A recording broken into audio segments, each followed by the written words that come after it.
ce Supergirl. Ce Supergirl. Alors déjà, c'est réalisé par Craig Gillespie, quoi qu'on en dise. On y reviendra après, mais voilà. En tout cas, voilà, c'est lui le réal. C'est d'un script de Noguera, oui. Et c'est donc bien évidemment adapté du comics Woman of Tomorrow de Tom King et de Bilquis Evely. Bilquis Evely qui est nommé dans le... Enfin, on fait référence à Bilquis Evely dans le film pour désigner un petit peu la planète des méchants. Donc je me dis, il y a peut-être moyen de trouver un exemple un petit peu moins sinistre que ça. Mais bon, en tout cas, voilà. Il y a une planète dans le film qui s'appelle... Alors, ils disent Bilqui, ce qui me stresse beaucoup parce que ben, Bilquis Evely est brésilienne et on prononce pas ça Bilqui, on dit Bilquis, si je dis pas de bêtises. Donc bon bref, voilà. En tout cas petite référence sympathique, mais bon voilà voilà, je pinaille pour pas grand chose. C'est un film qui s'est fait démonter par certains organes de presse, notamment américains, mais globalement, de ce que j'ai vu, les critiques étaient quand même plus globalement moyennes que vraiment catastrophiques, si ce n'est voilà quelques Variety notamment qui a été extrêmement virulent vis-à-vis de ce film. Voilà. Pour information, la même personne qui a défoncé ce film-là a dit que le nouveau remake de Moana était le meilleur de tous les remakes, alors qu'il se mange une sauce pas possible. Donc voilà, c'est pas parce que c'est les gros organes de presse que c'est forcément au-delà de tout reproche à ce niveau-là. Donc voilà, je voulais quand même me faire ma propre opinion sur ce film-là. Est-ce que c'était vraiment si horrible que ça, ou est-ce que c'est juste moins bof, c'est pas ouf, c'est moyen? On va voir ça ensemble. On va voir ça ensemble. On va commencer simple, hein, on va commencer très très simple. Dans ce film Supergirl, il y a des problèmes, ça c'est vrai. Par contre, ce qui n'en est pas un, c'est Supergirl en elle-même. Voilà, Millie Alcock, très bonne actrice. Elle joue très bien ce qu'on lui demande de faire. Enfin voilà, en tant que juste voilà, comme je pense pour le film Superman, on peut avoir des problèmes avec le film en lui-même. Autant le choix du casting, l'interprétation du personnage, je vois pas grand-chose qu'on puisse lui reprocher. C'est bien joué, ça colle plutôt bien aux comics. Enfin voilà, le costume aussi, je trouve que le costume fonctionne bien. Légèrement différent par rapport à ce qu'on a vu à la fin de Superman, mais voilà, c'est quelques petites améliorations qui fonctionnent bien. Personnellement, j'aurais préféré un S un petit peu plus gros, mais c'est le même problème que j'ai avec le costume de Superman. Voilà, en fait, j'ai les mêmes reproches et les mêmes qualités que je retrouve au costume de Superman en lui-même. Donc en vrai, c'est un plutôt bon costume, même s'il n'est pas parfait.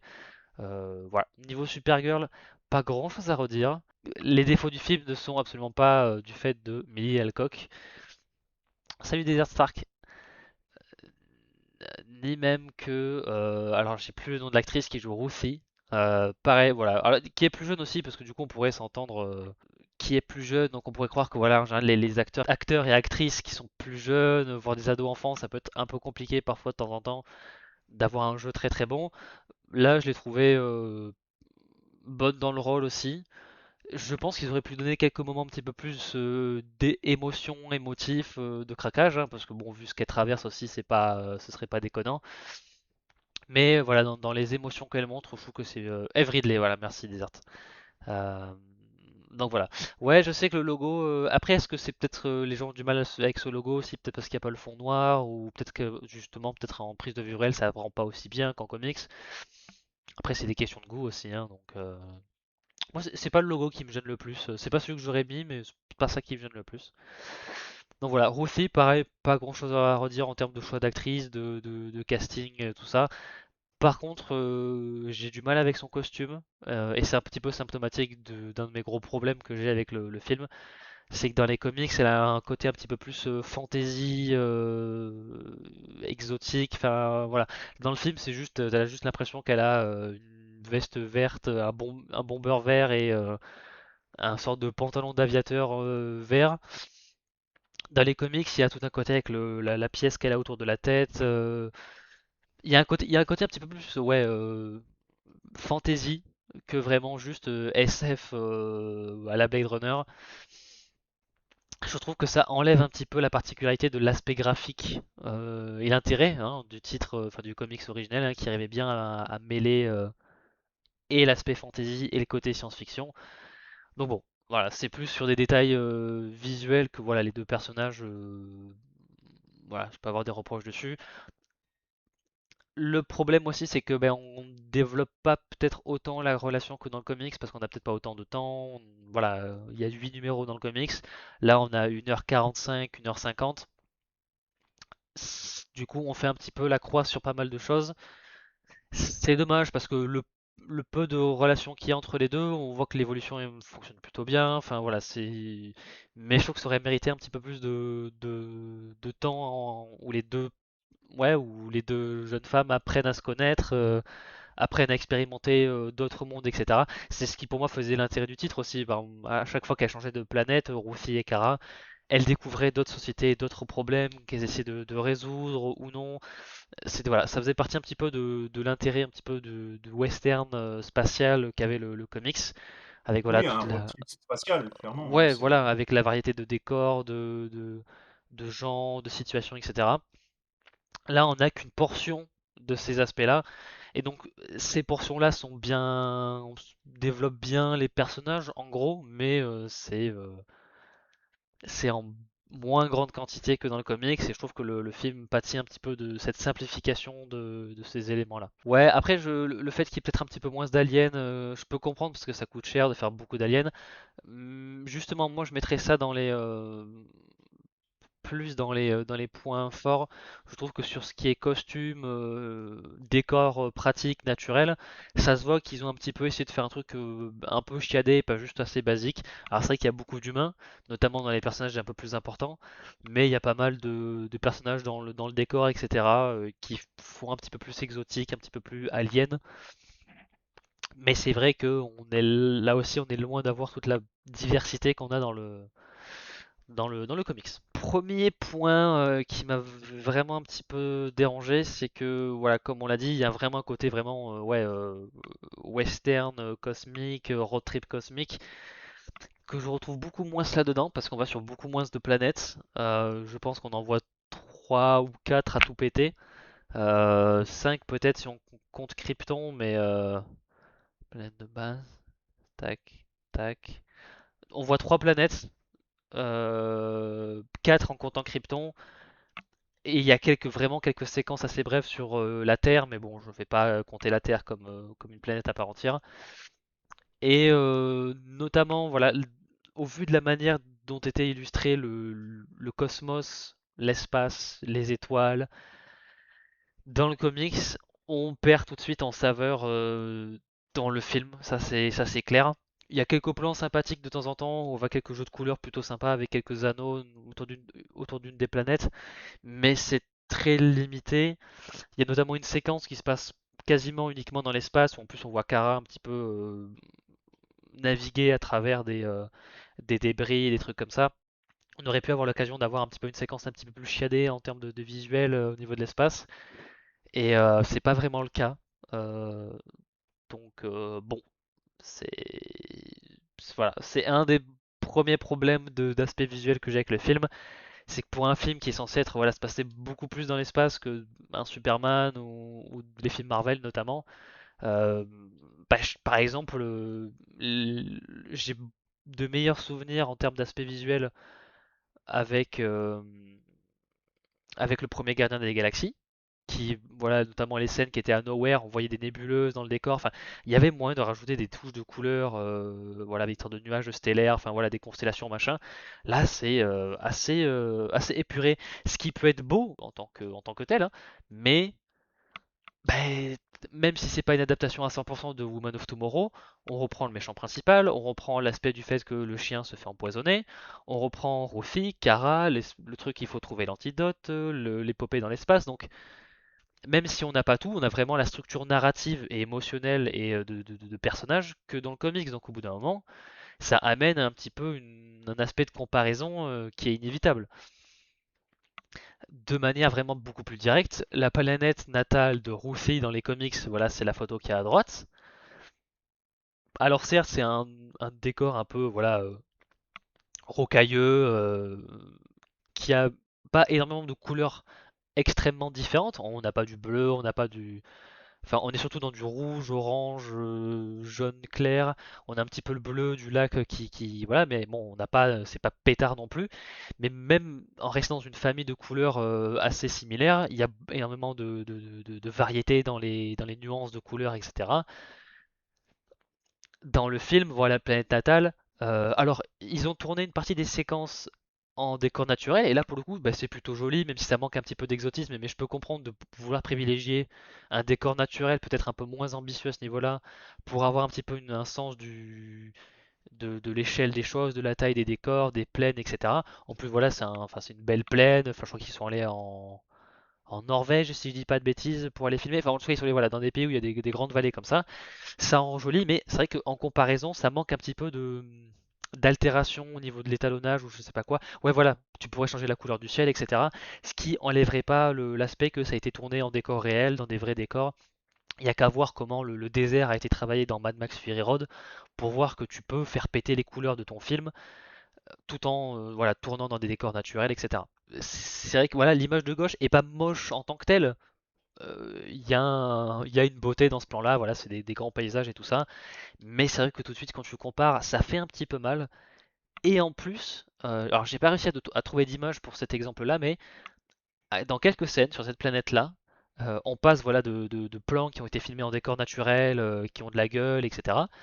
à, je sais pas si c'est des retouches qui ont été filmées après ou pas, à des plans où c'est juste, notamment Ruffy ou Kara de temps en temps, et ça se voit clairement qu'elles sont devant un fond vert dans lequel on a incrusté voilà, le décor naturel d'auparavant. On a fait pousser le flou au max pour essayer de camoufler ça. Et on voit tout de suite que c'est beaucoup plus cheap et qu'il n'y a pas du tout les mêmes couleurs et tout. Donc même dans les choix où on fait des scènes dans des décors naturels, il y a des certaines rustines de scènes d'ajout qui sont vraiment beaucoup plus moches et d'un point de vue en comparaison aux comics et juste pas belles en tant que tel, de manière indépendante, ou c'est juste, c'est pas beau, même si on compare pas quoi. Donc je comprends pas tout comment ils se sont. Alors est-ce que ça peut être expliqué par une post-production un petit peu laborieuse par moment? Peut-être. Ils ont peut-être fait des reshoots, ils ont pas pu retourner dans certains endroits. Je ne sais pas. Là pour le coup, pour ceux qui n'ont pas vu le comics, est-ce que ça passerait mieux? Oui, probablement. Pas surtout. Je pense que le film a des problèmes qui sont vraiment ouais, des défauts qui sont vraiment des défauts quoi qu'il arrive, hein, même si on n'a pas lu le comics. Mais tout ce qui est aspect visuel, le méchant notamment, soit le défaut est encore empiré par le fait d'avoir lu, soit il est ajouté alors qu'on ne l'aurait pas si on n'avait pas lu le comics. Donc, je pense que oui, si on n'a pas lu le comics, ça passe mieux. Est-ce que ça va bien passer pour autant? Ouais, je mettrai pas ma main au feu ou à couper, j'en sais rien. Ou les deux. Ouais, il y a beaucoup. Oui, je pense qu'il y a beaucoup de gens qui ont vu le film sans avoir lu le comics, qui ont dit que le film était passable sans plus. Je lui donnerais un petit peu le même avis global, hein, j'en reviendrai après, mais c'est vrai que je peux pas. Voilà. Donc voilà, j'ai remis des images que j'avais mis quand notamment quand j'avais parlé des bandes annonces du film il y a quelques mois, où d'ailleurs j'exprimais justement l'inquiétude que j'avais par rapport à l'aspect visuel du film et que voilà, je réservais mon avis final parce que je voulais pas tirer sur la balance avant qu'elle soit arrivée à l'hôpital. Bon, bah là, le film est là et bon, bah ouais, on perd quelque chose en aspect visuel. Alors, il est évident qu'on peut pas non plus transposer à 100% le travail d'Evely et de Lopez en prise de vue réelle, parce qu'il faut forcément changer, parce que tu peux pas te permettre non plus de faire des trucs trop fantasmes, parce que ça fera trop artificiel. Mais quand on voit là, notamment, il y a eu le troisième Dune là qui va sortir en fin d'année, et la bande-annonce est sortie aujourd'hui. Quand tu vois ce qu'ils peuvent faire en termes de colorisation, même dans la trilogie de manière globale, quand tu vois comment ils ont pu ouais, faire des planètes un petit peu plus étranges, avec des aspects vraiment beaucoup plus léchés en termes de production, de décor, d'étalonnage, tu peux proposer un truc qui est visuellement cool et coloré et bien travaillé, sans forcément essayer d'atteindre la beauté du comics, parce que je pense que c'est très compliqué, je pense que c'est un style qui est très propre au comics et qui est pas facilement adaptable. Mais tu peux essayer de proposer un truc qui est tout aussi quali, même si c'est pas la même chose, voilà, d'essayer de se rapprochait de cette qualité-là. Donc voilà, j'ai remis ces images-là parce que voilà, ça montre un petit peu la variété des décors qu'il y avait dans le comics, la qualité des dessins, la qualité des couleurs. Et voilà, et dans le film, on a ça. Voilà, voilà. Voilà. Donc on a beaucoup de d'ocre, on a beaucoup de marron, on a beaucoup d'orange, on a beaucoup de gris. C'est très fade quoi. Autant à la limite l'image en haut à gauche, bon, ça va, c'est pas, voilà. Les trois autres images, en fait, ça m'aurait pas vraiment dérangé si une portion du film avait cette tête-là. Le problème, c'est qu'on passe beaucoup de temps dans des décors qui sont quand même beaucoup moins colorés. Alors, il y a quelques touches de couleur de temps en temps parce qu'il y a des néons, des trucs, des machins. Mais dès qu'on est en décor un petit peu plus ouvert, à l'extérieur, un peu grandiose, c'est tout de suite, on essaie de camoufler un petit peu les limites du décor avec ouais, des fumées ou des trucs de machin. En comparaison, par exemple, je suis pas méga fan de l'étalonnage, de la photographie du film Superman, mais je préfère clairement un film qui va faire péter les couleurs parce que ça change d'habitude, parce qu'on veut retrouver un petit peu l'aspect pop des comics et voilà, plutôt que ça où tout est passé en mode terne et bouillasse un petit peu numérique, parce qu'en plus la fumée, je pense que c'est pas de la vraie fumée, hein, c'est du CG, c'est des images de synthèse.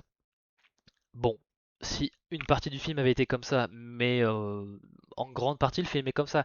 Il y a quelques moments dans les décors un petit peu plus fermés, sur Krypton aussi, c'est assez joli. Mais après, les trois planètes majeures qu'on voit, c'est pas ça. C'est vraiment, ouais, c'est monochrome, c'est quelconque, c'est on voit les limites, on voit les images de synthèse quand on rajoute les fumées, les trucs comme ça. Enfin voilà, ces images-là représentent, je pense, bien 60-70% des images qu'on voit dans le film. C'est dommage parce que je crois que j'ai mis les images un petit peu plus jolies de l'autre côté. Voilà, il y a quelques moments, mais justement, comme je disais, dans les décors plus fermés, on a un meilleur travail de la lumière. Que ce soit dans le bar, à peu près au début du film, où on voit que voilà, derrière les vitres, il y a du orange, il y a du rouge, on voit du bleu, on voit un petit peu de vert. Donc là, j'ai trouvé ça cool. La scène d'introduction, on nous montre Crème pour la première fois qui assassine la famille de Ruthie. Pareil, voilà, au moment il y a une explosion qui passe derrière et on voit un feu derrière. Du coup, on baigne la scène dans de la lumière orangée. Donc, c'est pas forcément des choses qu'on avait dans le comics, mais ça veut un petit peu, voilà, tenter des trucs un peu esthétiques.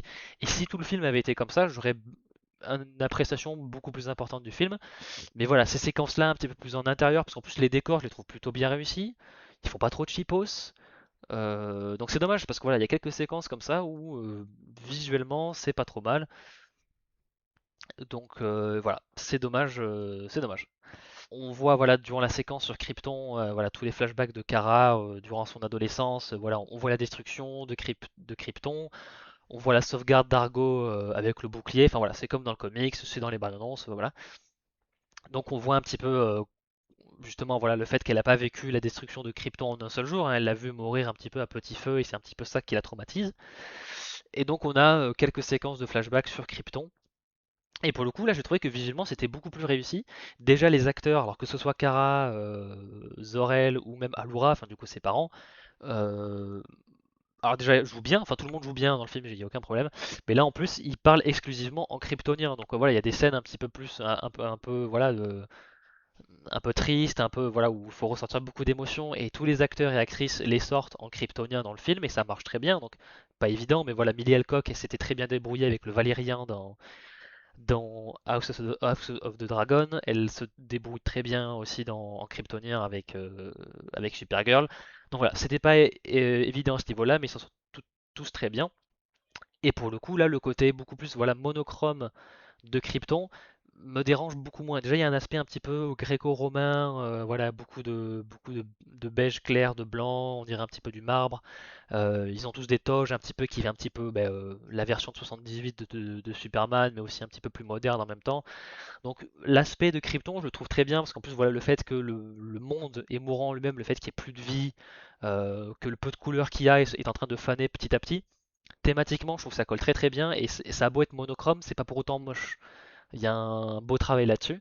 Mais là aussi, c'est des corps plus fermés, c'est pas des grands espaces. Donc, Krypton, rien à redire, je trouve que c'était pas trop mal. Mais c'est vrai qu'en comparaison, quand tu compares avec la galaxie, je trouve que le travail est beaucoup moins réussi. Dès qu'il faut montrer, voilà, on a trois planètes différentes et il n'y en a aucune qui sort du lot comme étant vraiment très très belle ou un petit peu étrange. Si ce n'est, voilà, sur une des planètes, il y a un soleil d'une couleur différente et t'as deux trois plans où t'as voilà un mélange de couleurs, de voilà de soleil jaune et vert et ça fait une couleur intéressante, mais ça dure 15 secondes et puis après on repart sur voilà juste un ciel de couleur verte et puis c'est tout et puis après le reste c'est des décors un peu volcaniques, rocheux et machin. Donc on voit pas beaucoup de civilisation, on voit pas beaucoup de couleurs, donc voilà pour montrer un petit peu la galaxie dans son ensemble, eh, c'est un peu en deçà, c'est clairement en deçà du comics et je dirais que c'est un peu en deçà d'un standard de film de super-héros quoi. C'est ou en tout cas c'est dans la moyenne quoi. Donc c'est vraiment pas c'est pas atroce. On n'est pas sur un niveau Flash notamment en termes d'effets visuels. Mais ça propose rien de vraiment très intéressant ou beau, ou donc bon, c'est un petit peu dommage. Alors, deuxième problème vraiment au-delà vraiment de l'aspect esthétique, le méchant. J'ai pas trop compris ce qu'ils ont essayé de vouloir faire en changeant les méchants, en changeant les pirates. Euh, Dans le comics, Crème c'est juste un gars qui fait très lambda quoi. C'est juste un gars roux avec une barbe et une épée. Et ça peut être, c'est un clampin qui pourrait exister parmi des, enfin, comme il peut en exister des millions dans le cosmos. Et c'est juste, ben là, ça tombe sur lui, quoi. Il a quelques gadgets un peu puissants, etc. Il a des armées à sa solde, mais c'est tout. Donc c'était, voilà, il y avait un côté vraiment très banal dans ce mec-là que j'aimais beaucoup parce que ça montrait un petit peu aussi la banalité du mal. Hein. C'est pas parce que t'es en armure de Hellraiser et que tu ressembles à un Cenobite ou je sais pas quoi ou que tu ressembles à un mercenaire de Mad Max que enfin voilà, t'as pas peut-être pas obligé de ressembler à ça pour être un méchant. Tu peux être aussi juste avoir un look normal. Et je trouve que c'était plus fort comme message. Là, dans le film, ouais, ils ont tous des armures de méchants de Mad Max de l'espace, avec du maquillage de Shinobi Razer sur la tête. Et du coup, je trouve que ça fait beaucoup plus lambda et beaucoup moins inspiré. En plus, bon, Crème, on le voyait pas trop dans le comics de base. Là aussi, dans le film, on voit pas trop. Mais bon, il a aussi perdu son aspect un peu esthétique, donc en fait, il a vraiment plus grand chose à proposer, en fait, en termes d'originalité. Ils l'ont même rendu une sorte d'esclave, de trafiqueur d'êtres humains, surtout de petites filles, un petit peu pour les utiliser ouais, comme outil de reproduction. Enfin, il y a un côté vraiment, ouais, trafic d'êtres humains vraiment très dégueu, notamment avec les jeunes filles dans le film. Dans mes souvenirs, c'était pas le cas dans le comics. Je peux me tromper, ça fait un petit moment que j'ai pas lu le comics, mais il me semble que ces pirates-là ne trempaient pas là-dedans dans le comics, je peux me tromper. Bon, que le film aille sur ce terrain-là, pourquoi pas, mais disons qu'il n'y avait pas besoin de ça pour les rendre vraiment horribles. En fait, on pouvait faire ça autrement. Donc voilà, je trouve qu'il y a. En fait, ils ont poussé les curseurs tellement à fond partout, à la fois dans le costume, dans les maquillages et dans leur domaine d'activité, que tu as vraiment l'impression de voir un mal tellement hors norme et hors de nos questionnements, enfin hors de nos échelles, hors de nos systèmes de moralité, que ça en devient moins percutant quoi. En plus j'ai vu un tweet il y a pas longtemps là-dessus. Je pense que la plupart des gens qui ont lu ou qui ont vu la saga Harry Potter détestent parfois même plus Dolores Ombrage que Voldemort, parce que voilà Dolores Ombrage elle a un côté réel où c'est vraiment mais la pire des personnes et il y a un côté vraiment vicieux mais vu qu'elle a un fond de vérité que tu reconnais un humain là-dedans par certains aspects, ça ne rend son côté méchant et sadique qu'encore plus horrible parce que tu sais que ça peut être vrai, qu'il y a un côté humain derrière. Là où Voldemort, voilà, c'est vraiment le mal maléfique, un peu biblique et voilà.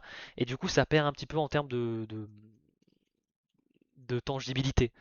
Bah là, c'est pareil pour Crème. Il est passé de gars lambda qui était vraiment un gros connard à vraiment un démon sur Terre, quoi.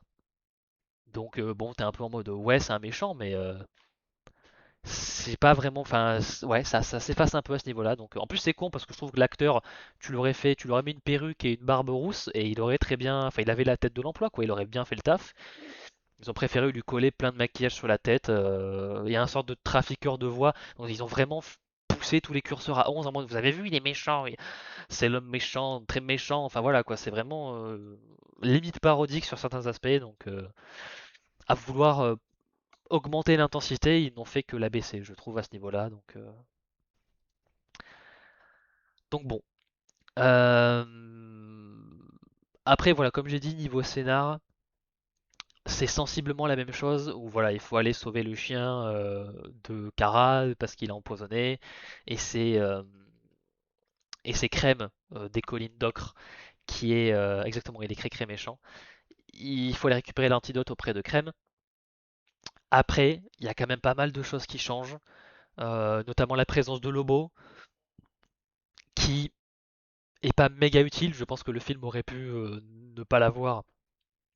Ils auraient pu écrire d'autres situations sans que ce soit tiré par les cheveux. Donc, bon, Lobo est là, ok, oui, bon, Momoa, il a la tête de l'emploi, il a quelques scènes d'action qui sont pas trop mal, mais en fait, il sert pas tant à grand chose que ça dans le film. Mac, le cheval, eh ben, il est pas là. Voilà, ils ont mis Lobo, ils ont pas mis le cheval. En fait, le cheval est un peu symptomatique aussi des choix du film, où ils ont enlevé un petit peu tous les éléments un peu fantastiques et magiques et de fantasy. Euh, le vaisseau mère des méchants, il passe d'être un sorte de galion de l'espace avec des grandes voiles, un beau navire en bois, enfin on dirait du bois, et il y a un côté vraiment, ouais, un mélange de fantasy et de SF. Dans le film, c'est juste gros vaisseau gris métallique, et quand on fait des explosions dessus, il y a de la fumée partout et des flammes. Et j'ai vu ça 150 fois au cours des 3 dernières années, quoi, dans les films. Donc, ils avaient un matériau qui avait vraiment une tête unique dans lequel se sourcer, se puiser pour vraiment créer un. Même si le film n'aurait pas eu un scénario fantastique quoi qu'il arrive, visuellement, il aurait pu vraiment proposer un truc vraiment différent qu'on n'a pas vu dans d'autres films de super-héros. Et ils ont fait le choix du gris, du métal de partout. Donc ça enlève un petit peu à l'ambition du titre de manière globale. Donc voilà, même si l'histoire est la même, le parcours est quand même assez différent visuellement, et même en termes, voilà, on va voir beaucoup moins de situations différentes. Le fait qu'il y ait Lobo, bon, il remplace certains éléments qui aident Ruffy et Kara dans le comics, mais bon, t'aurais pu t'en passer autrement. Enfin, il y avait d'autres moyens de résoudre tout ça. Euh, donc bon, c'est vraiment. Il y a notamment aussi quelques éléments assez importants de l'histoire vis-à-vis de l'empoisonnement de Crypto, qui est pas le même dans le film. C'est-à-dire que le film simplifie certains éléments, certaines motivations de Kara notamment. Et puis il y a notamment la fin de le dénouement de Crème, on va dire, dans le film est quand même très différent du comics. Ça a fait un petit peu d'ailleurs parler dans certains articles, voilà, sur qu'est-ce qui se passe avec Crème à la fin du comics et du film. Euh, et autant je peux comprendre le fait d'avoir choisi cette fin-là dans le film, autant la justification de pourquoi on l'a fait comme ça, je la comprends pas parce que c'était pas vrai, enfin c'était pas basé sur quelque chose de vrai. Et je trouve que bon, la fin de Crème dans le film est pour un film qui me paraît assez édulcoré par rapport au comics sur pas mal d'aspects, parce qu'on voit peut-être pas autant de problèmes dans toutes les planètes qu'on voit dans le comics, on voit plein de problèmes de sociétaux, etc. Euh, pour un film qui édulcore certains trucs, la fin est quand même assez douce amère, quand même, assez, ouais, assez amère parfois. Donc bon, je sais pas, c'était.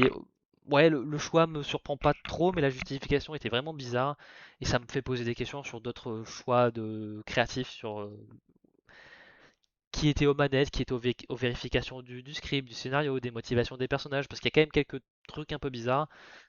Donc oui, oui, dans le comics, on a quelque chose là-dessus. Dans le film, c'est pas ça. Je vais juste dire que c'est pas ça. Je dis pas ce que c'est, mais c'était pas ça. La fin est un peu différente. Le problème de Crème est réglé, hein, au final, comme dans le comics, mais c'est pas réglé de la même manière. Bon, c'est pas ça qui me dérange le plus dans le film, mais je peux comprendre que ça peut bloquer. Donc voilà. Donc et visuellement et narrativement, il y a des choix, surtout visuellement, les choix sont vraiment moins bons. Narrativement, ça va de je comprends pas trop, mais ça me gêne pas trop à c'est un peu moins bien que le comics quand même. C'est moyen.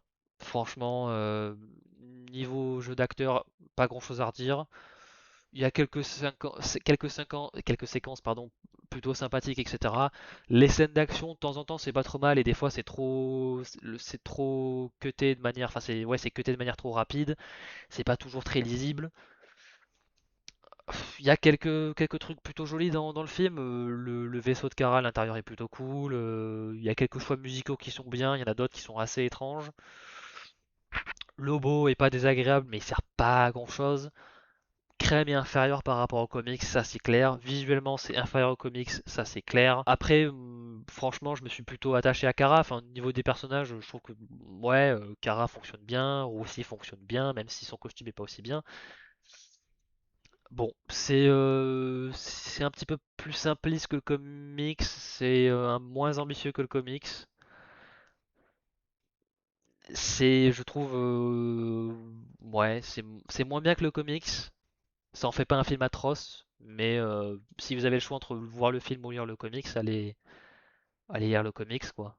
Franchement, Bon, et t'as dit que les acteurs, globalement, c'était très bien, que Lobo, ça passait. Bon, et alors, à quoi ressemble Jason Momoa à Lobo? ah bah non, Est-ce qu'il y visuellement, a de quoi en faire tout un foin comme ce que tout le monde en dit, quoi? Parce que pour beaucoup, c'est pas le rêve devenu réalité, parce que bon, n'exagérons rien, c'est Lobo, quoi. Mais c'était clairement attendu, quoi. Alors, est-ce que tu penses que les gens vont être satisfaits de cette incarnation? bah visuellement, franchement, il est tiré des pages du comics, hein, ça, franchement, y a rien à redire là-dessus. Après, on le voit pas tant que ça, donc oui, c'est une présence un peu fun, machin.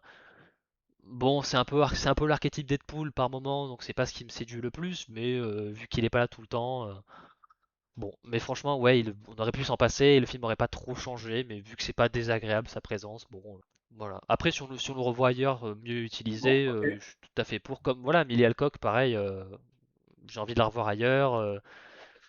Le peu de relation qu'on voit avec Clark a l'air assez touchant. Enfin voilà, donc j'ai envie de la voir ailleurs dans d'autres circonstances et tout. Donc voilà. En tout cas, en fait, ça m'a pas refroidi l'idée du personnage, mais c'est vrai qu'en termes en termes d'adaptation d'un de mes comics préférés de ces dernières années, il aurait fallu faire mieux, quoi. Voilà. Mais c'est pas genre le pire film de super-héros qu'on ait vu depuis 15 ans, hein, loin de là, loin de là. Franchement, allez voir Craven, allez voir Madame Web, allez voir Morbus. Il y a des qualités dans Ah ce ouais? film-là. Ouais. Bah, tu peux prendre l'inverse aussi, hein. Vas-y, regarde The Dark Knight, après tu regardes Supergirl, quoi. Oui, Tu- mais bon, The Dark Knight c'est 2008, donc oui, il y a eu des meilleurs films de super-héros depuis 5-10 ans qui sont bien meilleurs que Supergirl. Mais c'est meilleur qu'un Madame Web, c'est meilleur qu'un Morbus, c'est meilleur qu'un Venom. Enfin, Ok. franchement, voilà, c'est Venom. au-dessus. Voilà, donc c'est très moyen. Voilà, c'est dans la moyenne, pas plus, pas moins. Voilà. Oui, The Flash aussi est bien pire que Supergirl, donc franchement.